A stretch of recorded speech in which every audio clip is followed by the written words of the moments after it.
Bueno, ya que recién empezamos, volvemos al principio. El monto, el concepto de patrimonio es un concepto conocido por ustedes, porque ustedes desde que estudian las personas saben que el patrimonio es un atributo de la personalidad y lo identifican como el conjunto de bienes de una persona. Sin embargo, el concepto de capital social es una noción más abstracta, es propia de las personas jurídicas. Y entonces es un concepto nuevo que ustedes tienen que aprender. El desprevenido muchas veces confunde los dos conceptos. Bueno, son conceptos totalmente distintos. El capital social no es un atributo de la personalidad, pero sí es un requisito esencial no tipificante, como vimos recién en el examen ficticio de Noelia.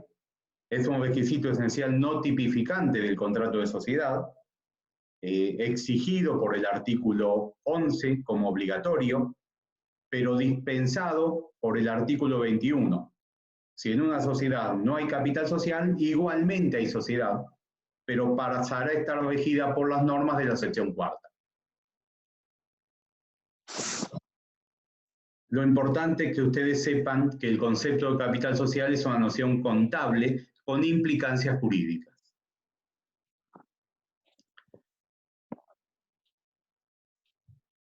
Como la contabilidad se lleva a través del método que se llama de partida doble, cada vez que ingresa algo tiene que haber un concepto que le haga un contrapeso.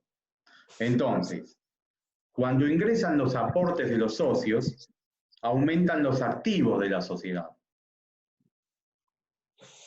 Pero cuando uno lo ve desde el lado del pasivo, cada vez que ingresa un activo, cubre el monto del capital social. Entonces, lo que aportan los socios se transforma en activos de la sociedad. Un socio aporta un inmueble, la sociedad pasa a ser dueña del inmueble. Dentro de esos activos figura inmuebles, el inmueble que había aportado este socio. Un socio aporta dinero, la sociedad pasa a tener en caja o en banco dinero. La contrapartida de esa cuenta del activo es el capital social. Ustedes ya vieron que en el estado de situación patrimonial, los dos lados de la cuenta, el del activo y el del pasivo o patrimonio neto, tienen que dar igual. Porque vimos que activo es igual a pasivo más patrimonio neto. Bueno, ¿cómo se logra eso? Mediante la partida doble. Cuando el socio hace un aporte, ese aporte corresponde del otro lado de la partida doble al capital social. Por eso que muchos autores explican que el monto de capital social corresponde al pasivo, para explicar que está del otro lado de la explicación del activo. Pero ya quedó claro, seguimos. Si tenemos que comparar el patrimonio y los activos por un lado y el capital social por otro, tenemos que decir que cuando hablamos de activos, hablamos de los bienes que integran el patrimonio de la sociedad. Estamos hablando de algo tangible, que tiene un valor real, que con el tiempo pueden aumentar, pueden disminuir, que esos mismos activos que componen el patrimonio pueden variar su precio, que es normal que los activos con el tiempo van bajando el valor porque se van depreciando con el uso. Y por otro lado, el capital social es una cifra ideal, inalterable, que coincide con el valor que los socios le dieron al inicio a los aportes que se comprometían a efectuar. Pero que si estos bienes suben de valor, bajan de valor, los pierde la sociedad, igual no cambia. Por eso decimos que el concepto de capital social es una cifra ideal. y es una cifra fija escrita en el contrato. Vamos a ejemplificarlo. Si la sociedad, cuando en su acto constitutivo dice que tiene dos socios, que uno va a aportar un inmueble y que ese inmueble vale 1.000.000 de pesos y que el otro va a aportar 100.000 pesos en efectivo, la sociedad tendrá como capital social 1.100.000 pesos. El millón que vale el inmueble y los 100.000 pesos que tienen que aportar en efectivo el otro socio.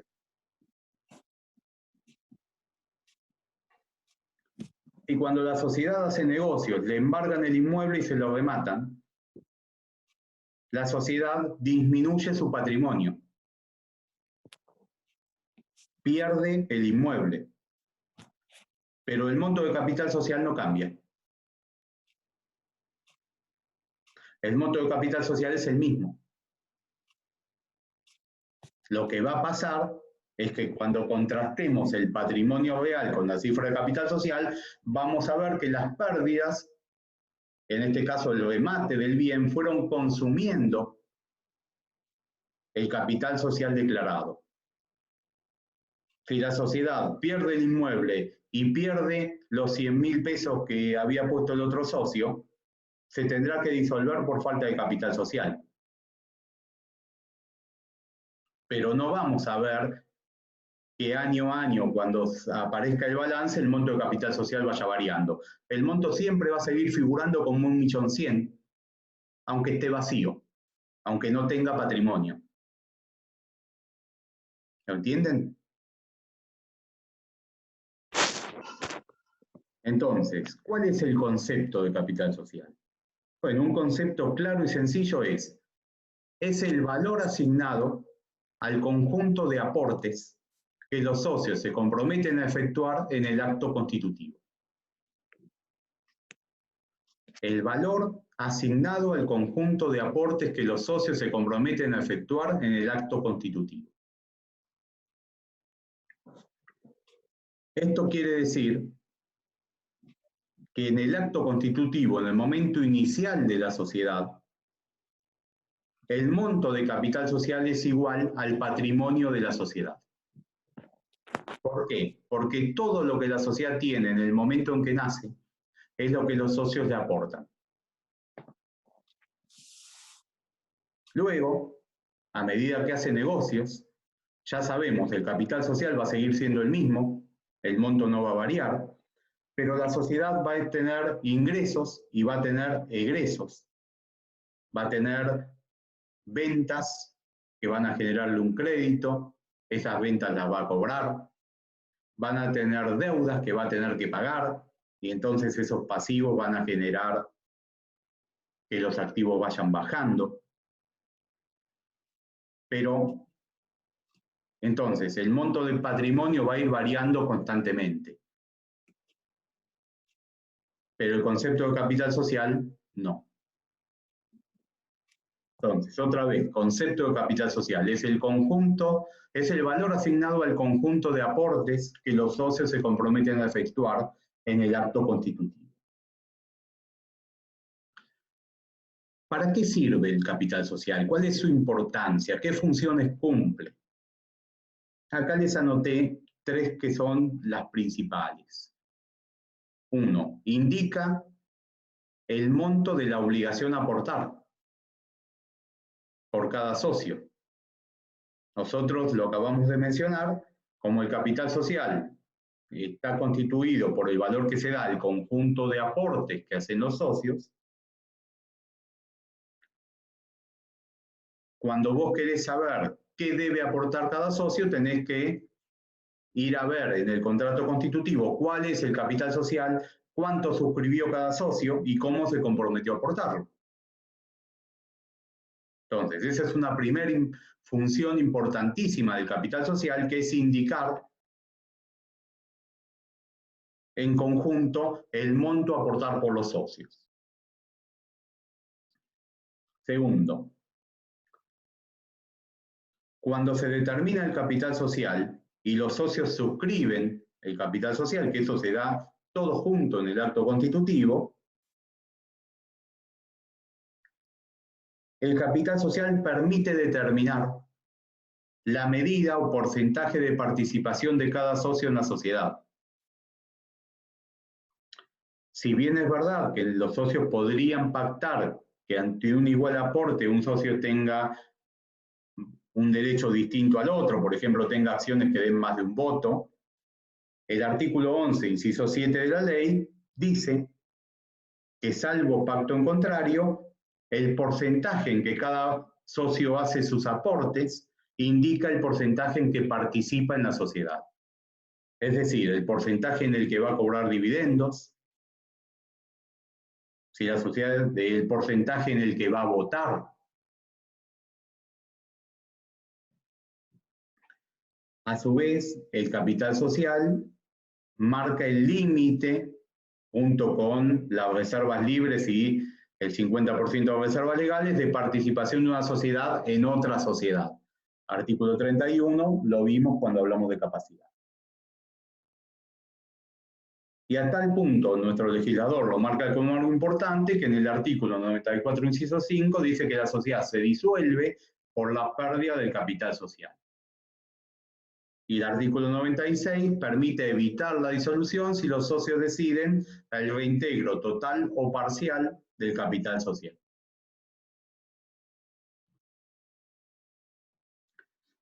¿Lo van entendiendo? ¿Habían tenido clases ya de capital social o soy el primero que habla de esto?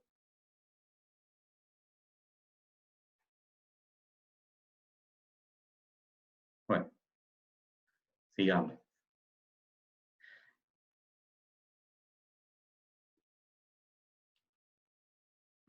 Bien. No entiendo por qué no les dieron los temas.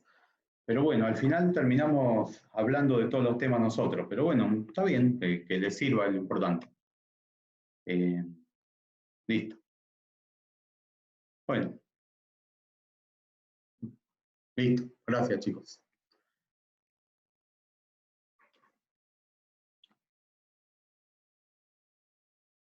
Sí, el documento lo vi, claro, solo subió el documento ese. Bien.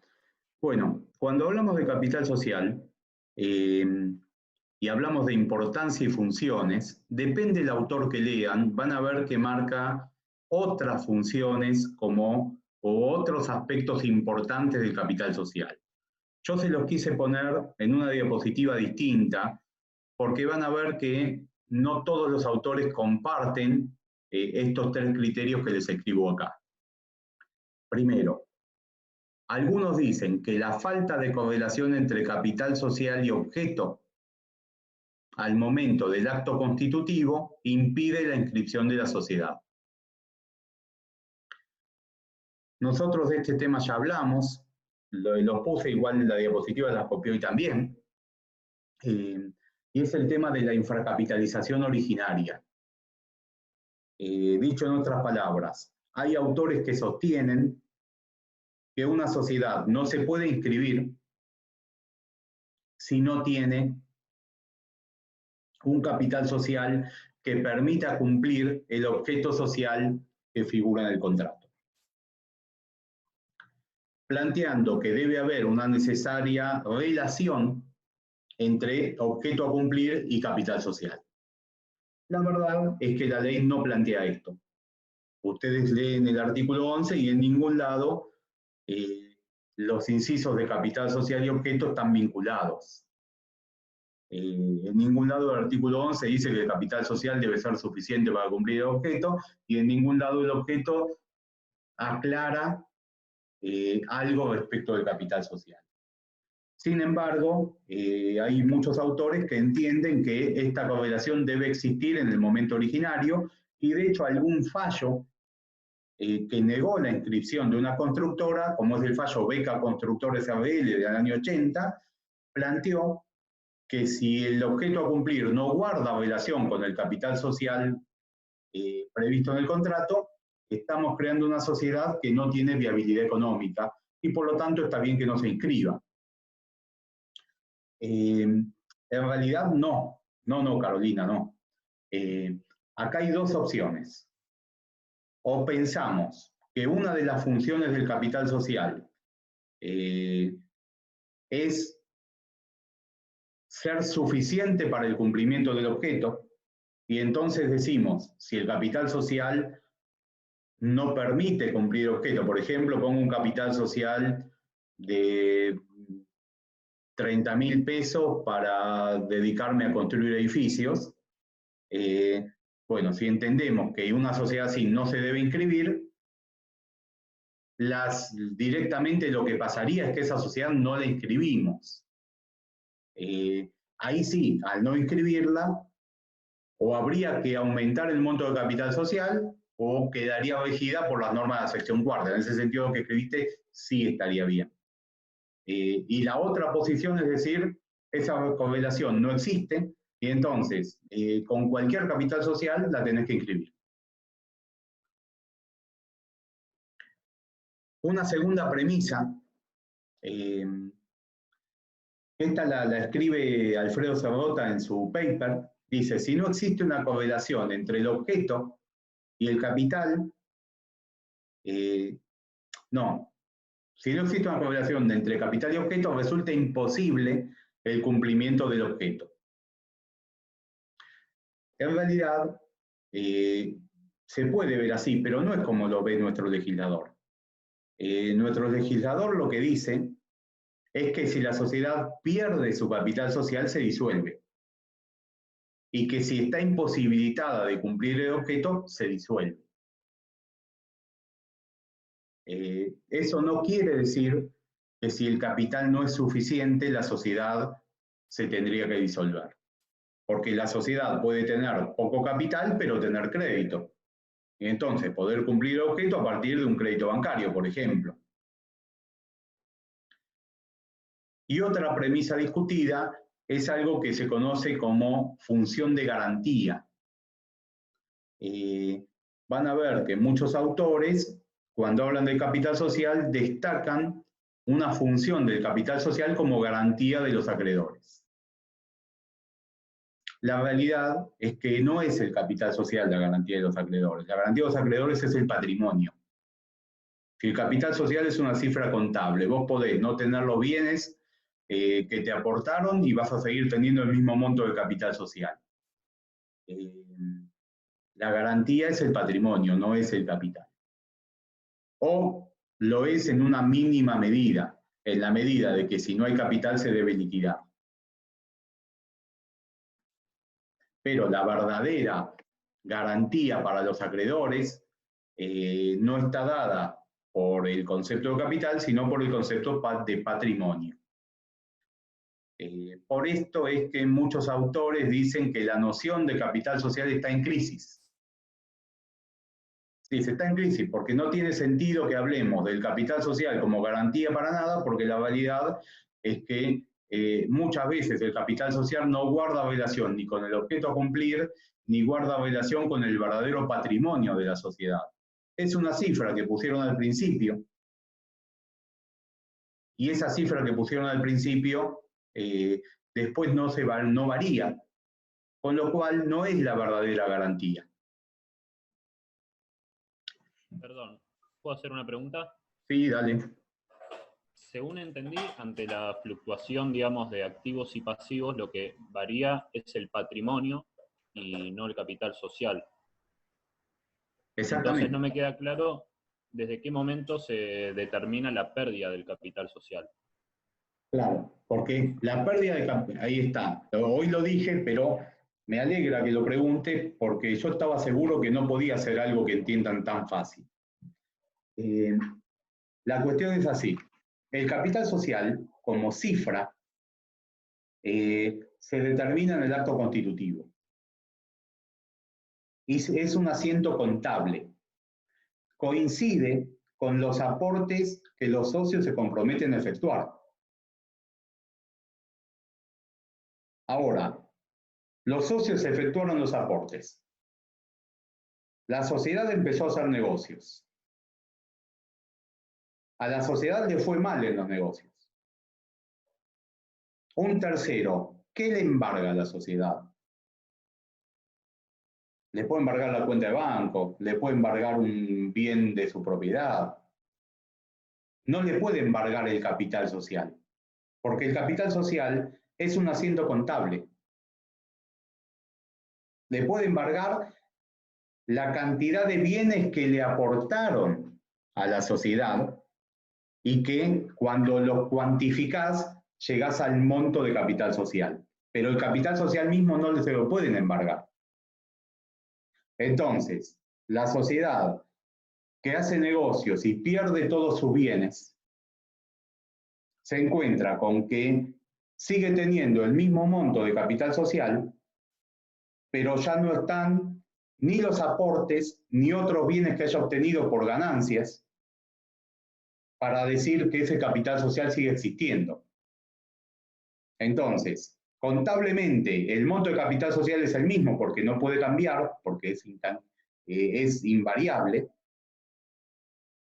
pero la sociedad que en la práctica perdió todo su patrimonio se quedó sin capital social. Cuando el 94, inciso 5, habla de pérdida de capital social, está hablando de la pérdida del patrimonio hasta consumir por completo la cifra capital social. ¿Se entiende? Perfecto. Por eso da la posibilidad de reintegrar el capital. Exacto.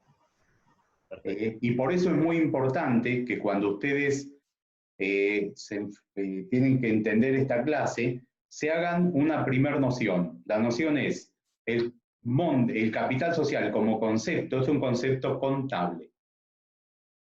Cuando yo quiero ver el patrimonio, no lo voy a encontrar en el capital social. Si yo digo, yo voy a aportar mi auto que vale 1,5 millones de pesos, y vos, Patricio, decís, yo voy a aportar 500.000 pesos en efectivo y armamos una sociedad, nuestra sociedad va a tener un capital social de 2 millones de pesos. Si mañana se funde el auto, lo choco, lo vuelco y no sirve más, el monto de capital social va a seguir siendo 2 millones de pesos, porque lo vamos a ir a ver al contrato, y el contrato no se borró solo porque el auto volcó y se rompió todo. Ahora, cuando veamos si nuestro patrimonio tiene por lo menos los 2 millones de pesos iniciales, vamos a ver que no. Bueno, si pierde, además del auto, los 500.000 pesos que pusiste vos, se debe disolver y liquidar por pérdida de capital social, a menos que decidamos volver a poner plata. Así es como funciona la ley.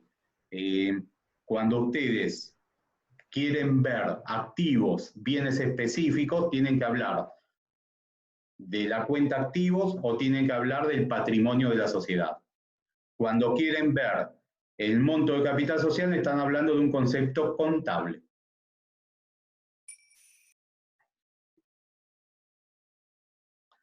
Lo que pasa es que, claro, cuando hablamos de un concepto contable, tenemos que saber que ese concepto contable no es cualquier número.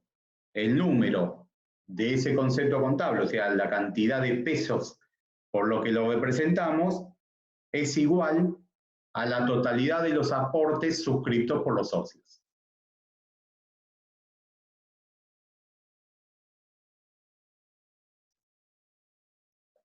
Cleopatra, una consulta. ¿Cuándo se hace operativo el 94, inciso 5?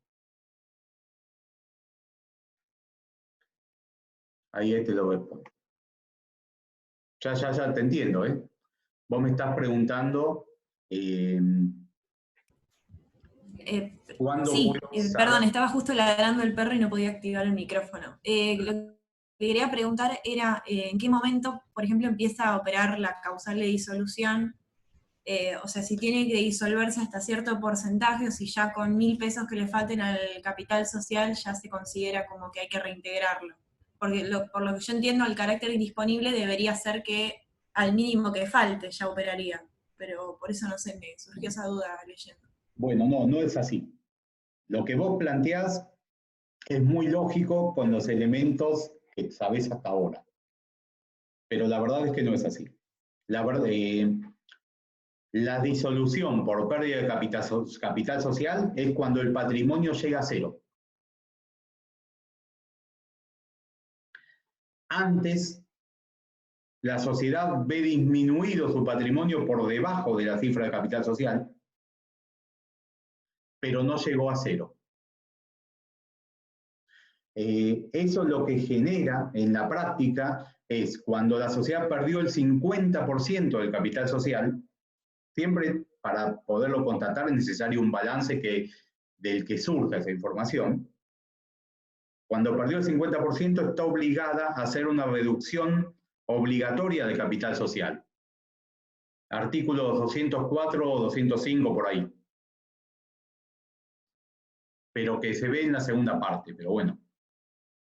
Y sí, por supuesto, esa es la cantidad de patrimonio que habilita la declaración de disolución por pérdida de capital.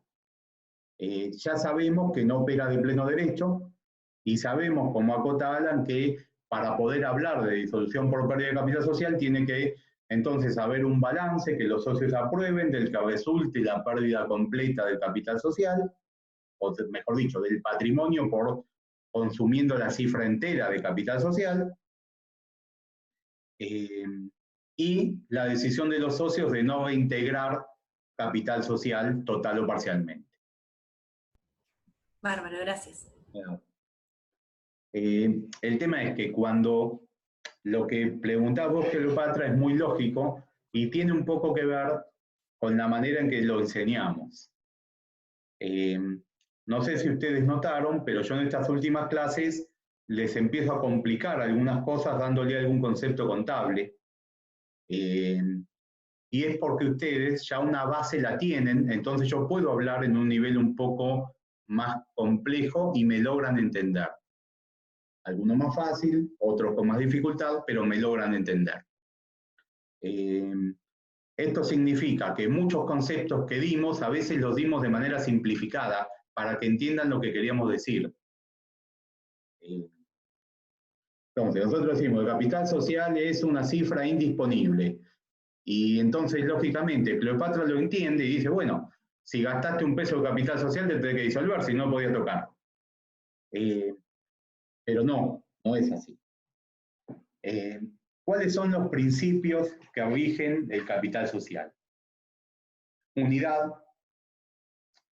Esto tiene que ver con sociedades que están dispersas, o sea, una sociedad que tiene una sucursal en otro lado. Bueno, aunque tengas 10 sucursales, el monto de capital social es único, es de la sociedad, no es de cada sucursal. Porque de hecho, cada sociedad lleva una única contabilidad. Segundo, otro principio es el de integridad. No hay sociedades donde se pueda suscribir en parte el capital social y empezar. Todo el capital social debe estar suscripto en el acto constitutivo. Después veremos cuándo se integra el capital suscripto. Si hablamos de aportes en especie, se integra en el mismo acto constitutivo. Pero si hablamos de aportes en dinero, la ley permite, según lo disponga el contrato, que se aporte un 25% en efectivo al inicio y el otro 75% del aporte en efectivo en un plazo que no supere los 2 años desde constitución de la sociedad. Bueno, pero el principio de integridad del capital social quiere decir que todo el capital social debe estar suscrito desde el comienzo. Otro principio es el de determinación, en el sentido de que el artículo 11 exige que el capital social figure y esté determinado desde el propio contrato.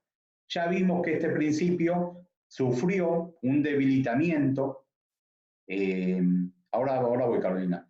Ya vimos que este principio sufrió un debilitamiento con la 26.994, porque hoy, si no se determinara el capital social, la sanción no es que no hay sociedad, sino que la sanción es que la sociedad queda regida por las normas de la sección cuarta. Entonces, el principio de determinación no tiene la misma importancia.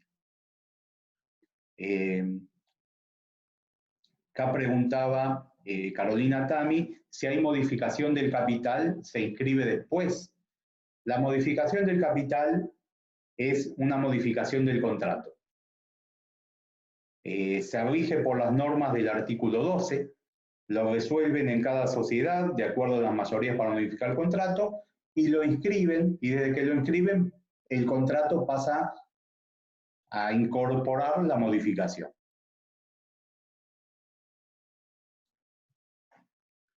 Otro principio del capital social es la invariabilidad. Ya vimos, si es una cifra fija que figura en el acto constitutivo, no está sujeta a variación. Lo que está sujeto a variación es el patrimonio, como lo acabamos de hablar con Patricio. Y otro principio, el último, es el de intangibilidad del capital social. Es una cifra que se mantiene, que no está sujeta a variar,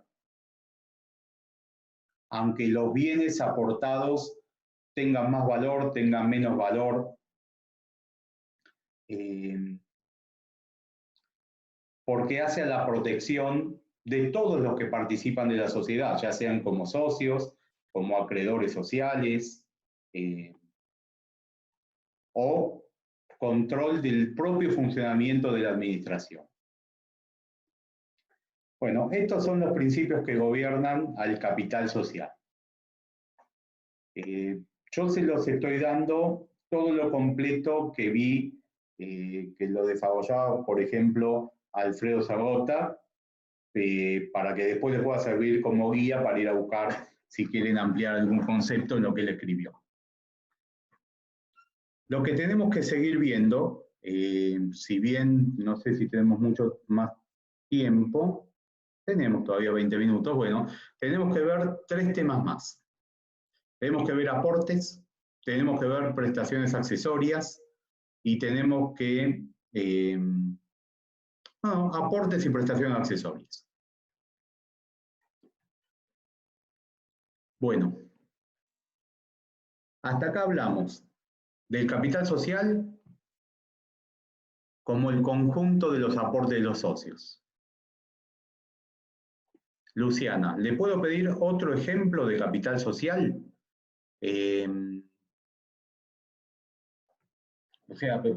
Luciana, a ver, déjame ver que entienda la pregunta.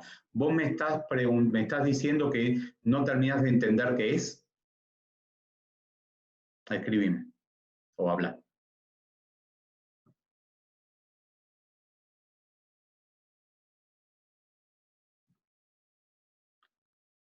Pues vuelvo a decir, sí, me cuesta bastante diferenciarlo con los activos y el patrimonio. Perfecto. Lo vuelvo a decir, a ver si me sale claro esta vez.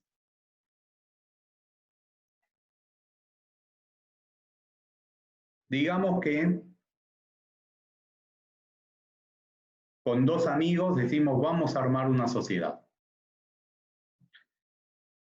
Yo pongo 300.000 pesos, digo yo. Otro dice, yo pongo todos los muebles que tengo del negocio que cerré el mes pasado. Valen 400.000 pesos. Y el tercer socio dice, yo tengo un auto viejo, pero que nos va a servir para hacer mandados, que vale 300.000 pesos también. Entonces, si nosotros nos ponemos de acuerdo y armamos la sociedad, vamos a tener que poner dentro del contrato cuál es el valor de los aportes que cada socio se compromete a hacer. Y el valor es 300.000 de uno, 400.000 de otro y 300.000 de un tercero. En total, 1 millón de pesos. Entonces, cuando escribamos el contrato, vamos a decir, el valor del capital social es de 1 millón de pesos. Y ese monto va a quedar escrito en el contrato y no va a cambiar. Por eso decimos que el capital social es una cifra fija que indica que contablemente, cuando empecemos a hacer nuestra contabilidad, nuestro patrimonio inicial es de 1 millón de pesos. ¿Por qué? Y porque cuando creamos la sociedad, lo único que tiene la sociedad en su patrimonio es lo que nosotros ponemos. Punto 1. Punto 2. Con ese millón de pesos, si nosotros tuviéramos que describir cuáles son los activos que tiene la sociedad, o sea, qué bienes tiene la sociedad, tendríamos que decir, esta sociedad tiene, por un lado, 300.000 pesos en efectivo. Tiene 400.000 pesos en todos los muebles que trajeron de otro negocio y tiene 300.000 pesos en un auto viejo. La cifra capital social es en pesos siempre. Entonces, cuando hablamos de activos, estamos hablando ya de los bienes concretos que tenemos. Plata, los muebles esos, el auto. El conjunto de los bienes es el patrimonio de la sociedad. Esto quiere decir que en el momento inicial, la sociedad tiene igual capital social, es igual el monto del capital social que el monto de los aportes que los socios se comprometieron a aportar, que son los activos. Lo que pasa es que en el momento inicial, el que aportó los muebles los entregó, ya son de la sociedad. El que aportó el auto lo aportó, ya es de la sociedad. Y el que aportó el dinero puso un 25%. Entonces, de los 300.000 pesos yo puse 30, 60, 75.000 pesos. Me falta poner 225.000 pesos, que es el 75%. Tengo 2 años para hacerlo. Cuando vemos los activos de la sociedad tiene 1 millón de pesos en activos, pero 225.000 de esos activos en realidad son en un crédito a cobrar cuando yo haga el aporte. Cuando la sociedad empieza a hacer negocios, quizás la sociedad empiece a ganar plata y tenga más de 1 millón de pesos. Sería lo lógico y lo esperable. O quizás pierda la plata, pierda los bienes, y entonces el capital social va a seguir siendo el mismo, pero va a tener cada vez menos patrimonio.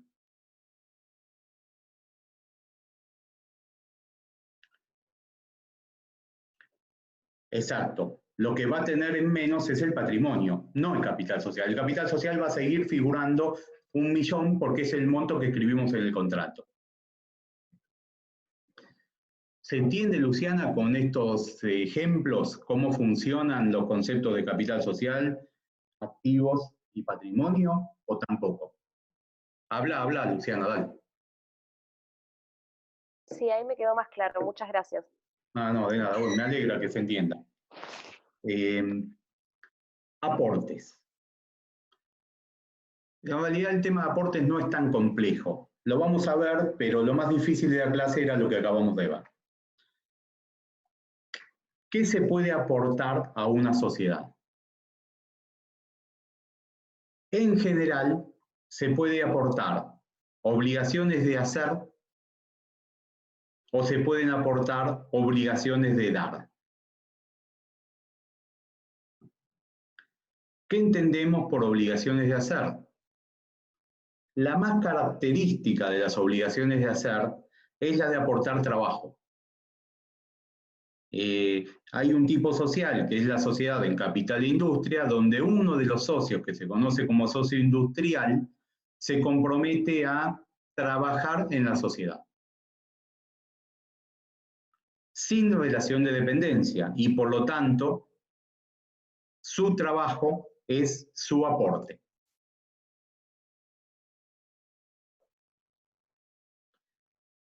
En los demás tipos sociales, el aporte de hacer es un aporte que no permite o es muy complejo a la hora de su evaluación. Y en los tipos sociales donde los socios limitan responsabilidad del capital suscripto, SRL, Sociedad en Comandita, por acciones y SA, directamente este tipo de aportes que no son de dar bienes, están prohibidos. no se puede aportar obligaciones de hacer. Como variante de las obligaciones de hacer, en la doctrina se planteó si puede haber un contrato donde como aporte se pacte una obligación de no hacer. En general se entiende que no es válido como aporte societario. ¿Qué sería un aporte de no hacer? Digamos que armamos una sociedad para poner un restaurante con un tipo que ya tiene cadena de restaurantes. Bueno, él se compromete a no poner otro restaurante en la misma ciudad, por ejemplo. Sería una obligación de no hacer. Bueno, no está permitido como aporte. Entonces, el aporte puede ser de hacer.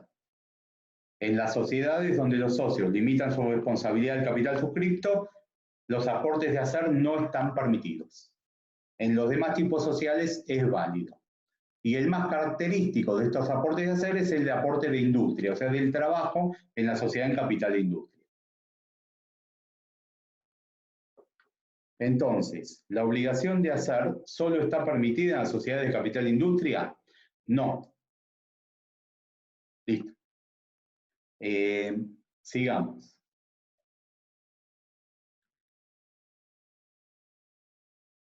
Aportes de dar. El aporte de dar quiere decir el de entregar algo a la sociedad. Algo que puede ser dinero o bienes. Cuando se aportan bienes, se dice que el aporte es en especie. El aporte es en efectivo cuando es dinero o en especie cuando no es dinero. A su vez, que yo diga que aporto un bien a la sociedad, admitiría otras dos variantes. Que le pase la propiedad del bien a la sociedad o que solo se lo preste.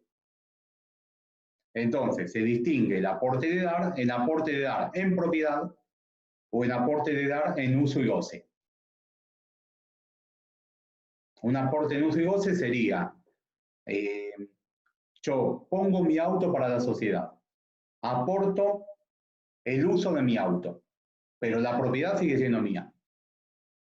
Lo que hago es permitir que la sociedad lo use. Es un aporte en uso y goce. Entonces, el aporte de dar puede ser de dar dinero o de dar bienes. Cuando es de dar bienes, hablamos de aporte en especie.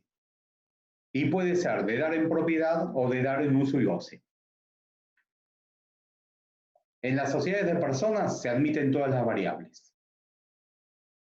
En las demás sociedades, la comandita por acciones, la SA, la SRL, los aportes pueden ser en dinero o en especie, pero el aporte en especie tiene que ser de bienes que tengan un valor de mercado y transferidos en propiedad. O sea, en las sociedades donde los socios limitan su responsabilidad al capital suscripto, el aporte en especie debe ser en propiedad. Porque si no, la sociedad tendría muy poca garantía inicial, por lo menos, frente al tercero.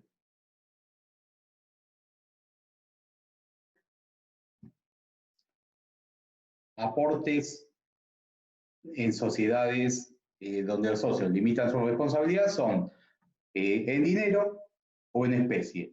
El aporte en especie de bienes que tengan un valor de mercado y transmitidos en propiedad. ¿Qué otro tipo de aportes se pueden hacer en una sociedad?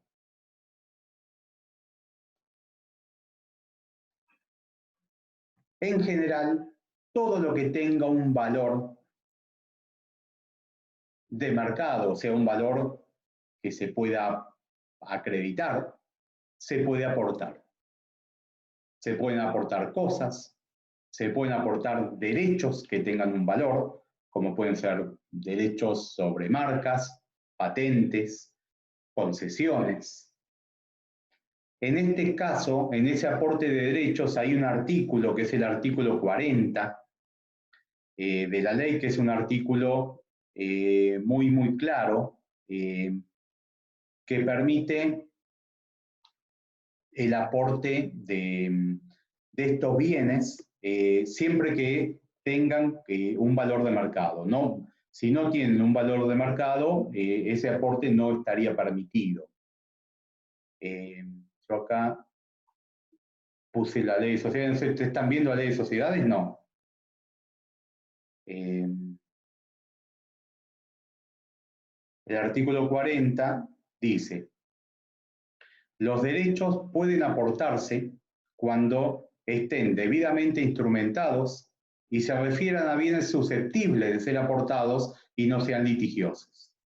O sea, para aportar derechos, por ejemplo, sobre una marca, sobre una patente, sobre una concesión, tienen que estar bien instrumentados. Una marca o una patente tiene que estar inscrita. Una concesión tiene que surgir de un contrato.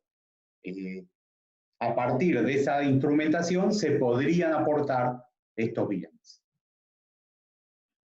También se pueden aportar créditos, se pueden aportar títulos, por ejemplo, acciones de otra sociedad, ya sea que sean sociedades que coticen en bolsa o que no coticen. Se pueden aportar bienes que tengan medidas cautelares, puede aportarse un bien embargado. Lo único que va a haber, cuando fijemos el valor del bien embargado, vamos a tener que considerar el valor que puede tener el embargo que pesa sobre el bien. No lo vamos a poder evaluar como si no estuviera embargado, pero está permitido. Se pueden aportar fondos de comercio. Disculpe, ¿le puedo hacer una consulta? Sí, Noelia. Lo que dijo recién de los bienes que tienen una medida cautelar, un embargo, Sí. no entiendo muy bien la parte esa del artículo que dice con deducción, se fija el valor con deducción al gravamen. Cuando vos Entonces, querés hacer el aporte, si vemos que querés aportar un inmueble que vale, tenés una tasación que dice que vale $500.000 y tenés un embargo porque no pagaste el impuesto inmobiliario por 10.000 pesos, tendremos que considerar que ese bien que vale $500.000 vale 10.000 pesos menos. Ah, claro, se le descuenta el gravamen. Estimando las costas del juicio. Es como cuando vendes un auto con deuda de patente, se le descuenta, digamos, eso sería Muy lo mismo. general, sí. Bien, Esa es la entonces, lógica, sí. Hay que considerar que el bien no vale por su tasación solamente, sino que tiene una deuda y eso hay que descontarlo. está bien, genial, gracias. Vamos a hablar de cómo se evalúan. Por ahora estamos explicando los aportes admisibles. En general, ustedes tienen la ley una cantidad de artículos, pero en general todos tienen la misma lógica. El aporte de las distintas cosas que se pueden aportar exigen que se trate de cosas que tengan un valor de mercado. Ya vamos a ver cómo hay que determinarlo. Y después, cuando hablamos de cuál sería el valor de los aportes, en principio, cuál sería la manera de transmitir el aporte. En principio, los aportes obligan a transmitir la propiedad de lo que se está aportando. Por lo tanto, cada aporte se hace de la manera en que se transmite. Por ejemplo, si yo quiero transmitir un derecho que consta en escritura pública, voy a tener que aportarlo por escritura pública. Si quiero aportar un inmueble que se inscribe en escritura pública, voy a tener que hacer un aporte mediante una escritura de transmisión. Si quiero transmitir un fondo de comercio, voy a tener que cumplir con la ley de transferencia de fondo de comercio. Publicar edictos, ver si hay alguna oposición de un acreedor, ver si alguien se presenta y recién poderlo transmitir. O sea, cada bien se transmite de la manera, o cada bien se aporta de la manera en que se puede transmitir.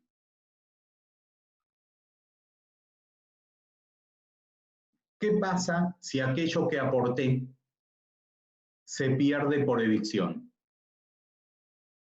aporto un fondo de comercio y viene alguien y se presenta que es el verdadero dueño del fondo de comercio y me gana el juicio. ¿Qué pasa con el aporte? Y el aporte se pierde y hay que volver a aportar otra cosa que suplante el valor de aquello que se perdió. O sea, el que hace el aporte responde por la evicción. Les había puesto un práctico, pero se los voy a dejar pensando, porque si no, no vamos a poder avanzar. Léanlo y si tienen alguna duda o quieren, me van contestando en estos días y lo vemos. Un tema importante que por alguna razón siempre cuesta es cómo se evalúan los aportes en especie en las sociedades donde se limita la responsabilidad. En la SRL y SCA, el aporte en especie lo evalúan los propios socios. Todo esto lo explica el artículo 51, lo evalúan los propios socios. La ley lo que exige es que no sea 100% arbitrario. Permite que lo evalúen los socios, pero dice, deben justificar los antecedentes del valor que están dando. ¿Cómo se hace esto?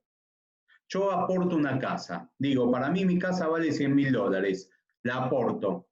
La tendremos que contabilizar traduciendo el dólar a peso, ya sabemos, pero la aporto. Y si mi casa no vale $100.000, si vale $50.000, ¿quién fija el valor? Bueno, hay que acompañar un antecedente que justifique el valor. ¿Cuál es el antecedente? Una tasación hecha por un martillero. Entonces, el valor lo fijan los socios, pero deben justificarlo acompañando un antecedente que explique el valor que dieron es razonable. De todas maneras, como lo fijan los socios, la ley explica que si la sociedad cae en insolvencia dentro de los 5 años de constituida, un acreedor que entienda que no se le dio al bien el valor que tenía, se le dio un valor mayor, podría cuestionar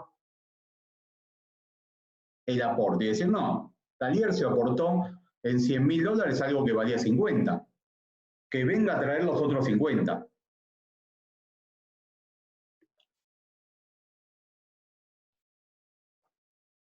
Tomás de Sousa, en el caso que se aprobara un aumento de capital social respetando las mayorías para la modificación, suponiendo, para ejemplificar, 100.000 pesos en efectivo, ¿esa suma debe abonarse así o debe abonarse los 100.000 de aumento más la diferencia que hubiera entre patrimonio y capital social? Eso, Tomás de Sousa, lo sacaste de una matriz de un segundo examen. No lo hablemos ahora, porque eso obliga a hablar de algo que se llama prima de emisión, que es un concepto del segundo examen. Así que no olvídate porque no es de ahora. No te respondo, Tomás. Disculpa, pero no te respondo porque es un tema de segundo examen. Aunque se te haya ocurrido que, bueno, me pareció que tenía que ser de una matriz. Si te respondo eso, vamos a tardar mucho tiempo en un concepto que ustedes necesitan tener una base previa que todavía no la tienen y no la van a tener con las 17 bolillas que entran para este examen. La respuesta a tu pregunta está en un concepto que se llama prima de emisión. Pero olvídate. Por ahora, lo que ustedes tienen que saber es qué es el capital social, saber que si modifican el monto de capital social, lo que pasa dentro de la sociedad es una modificación del contrato y por lo tanto debe hacerse con la mayoría para modificar el contrato. Y después de eso tenés que saber cuáles son los aportes admisibles y cuál es el sistema de evaluación de aportes. El sistema de evaluación de aportes, que hablamos de aporte en especie porque el aporte en dinero no hace falta decir nada, el sistema de evaluación de aporte en especie en la SRL y en la SA es este que les estoy explicando en el artículo 51, y hay un sistema distinto para evaluar aportes en la SA, que lo vamos a ver después de esto, y cortamos ahí por hoy. Prestaciones accesorias lo veremos el jueves que viene.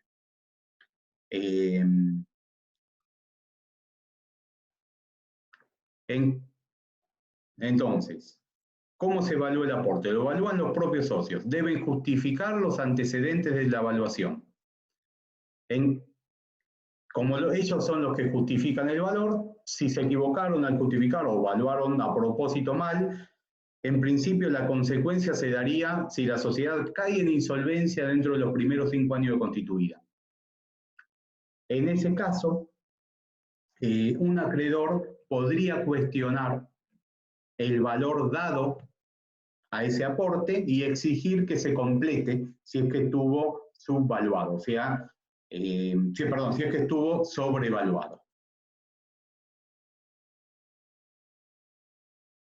Si los socios quieren evitar tener algún tipo de responsabilidad posible por sobrevaluación del aporte, pueden no determinar ellos el valor, sino pedir al organismo que inscribe a sociedades, por ejemplo, personas jurídicas, que evalúen ellos el aporte.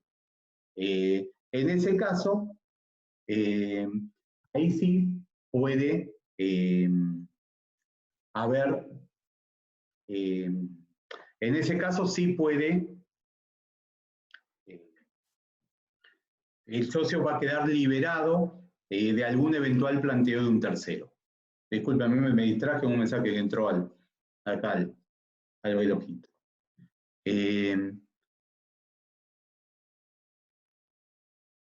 Evaluación de aporte en la SA.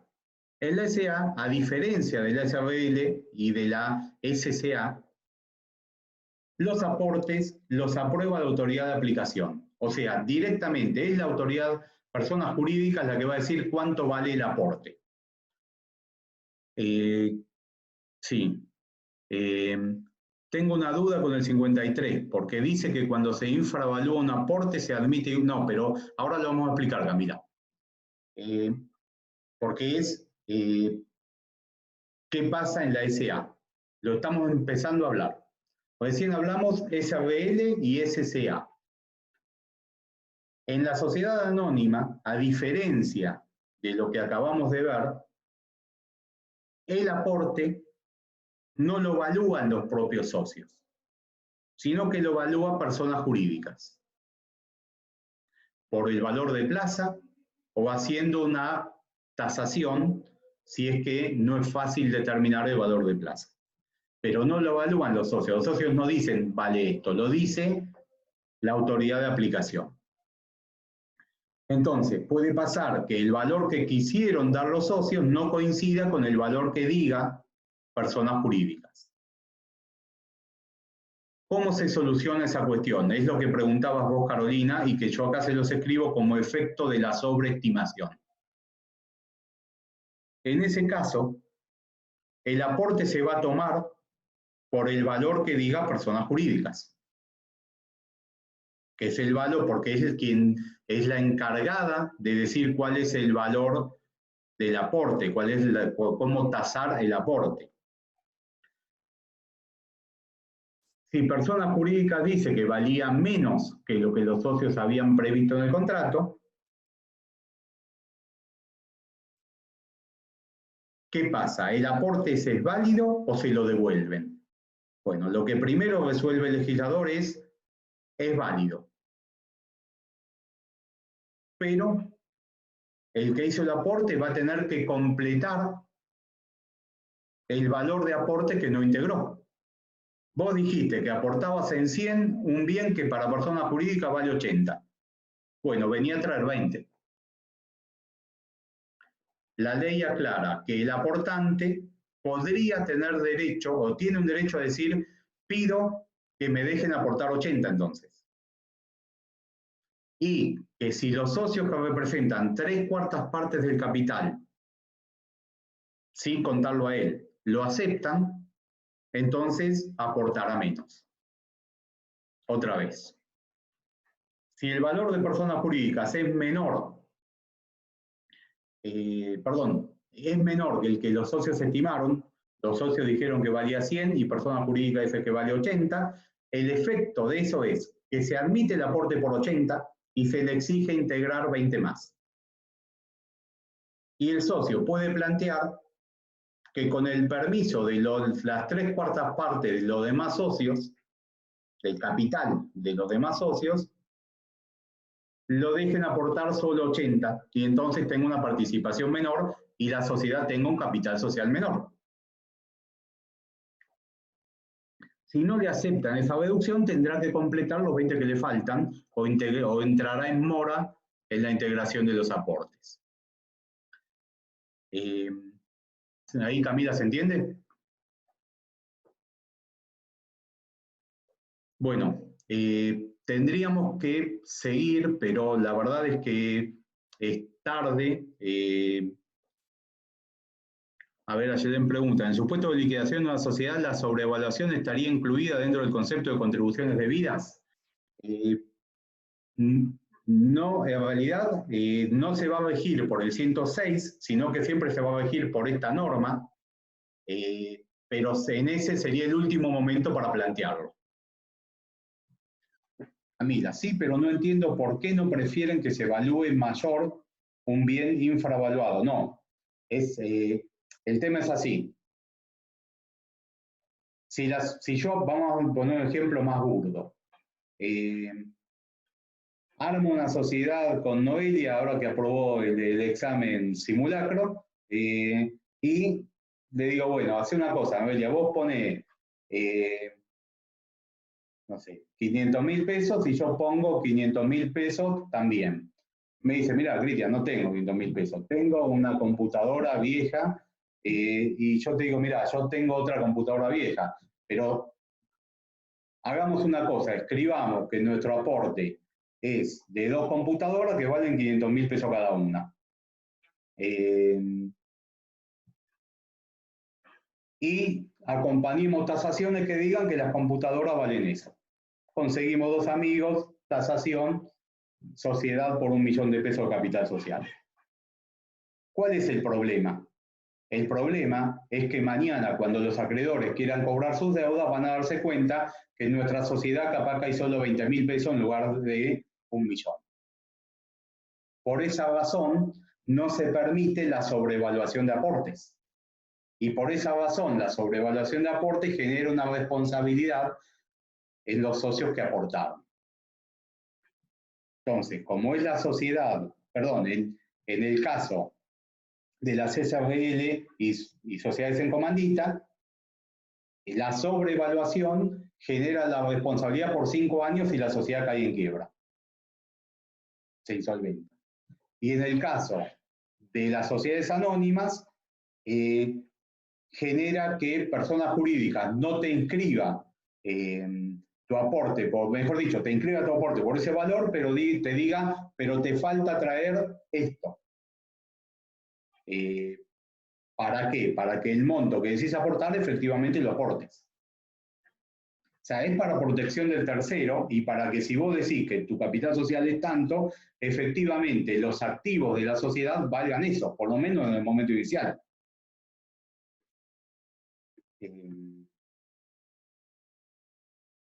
Bueno, hasta acá sería lo que hablamos hoy. Lo que yo diría es, Alan, cuando pueda, ¿me pasás la clase por Gmail para subirla? Sí, te lo paso por Gmail. Patricio, ¿hay una explicación al límite de los 5 años? La explicación es esta. Es un tiempo arbitrario, pero tiene una lógica. Si la sociedad no quiebra inmediatamente, si tiene un tiempo de duración en el mercado, quiere decir que tanto problema de sobrevaluación no había. Lo que no quiere el legislador es que sea una sociedad que haga un quilombo terrible, que se sobreendeude, que no pague a nadie, que esté todo mal valuado y que encima los socios no respondan. Bueno, si la sociedad ya aguantó 5 años, quiere decir que algunos rasgos de seriedad tenía. Por eso ponen un tiempo. Pero pudo haber puesto 4 y sería igual, sería la misma lógica, estaría respetada. El legislador escribió 5. Chicos, nos queda para terminar este tema hablar de prestaciones accesorias. pero no es un tema corto y tienen que estar bien frescos. Así que lo vamos a ver como primer punto de la clase del jueves que viene. Igualmente, les voy a mandar las diapositivas, si quieren las pueden ver de acá. Igual lo hablamos, pero pueden ir mirándolo de acá. Bueno, nos vemos el jueves que viene. Si quieren anotarse para el simulacro, se inscriben por el WhatsApp y seguimos con las clases. Cualquier duda me van preguntando. Chao.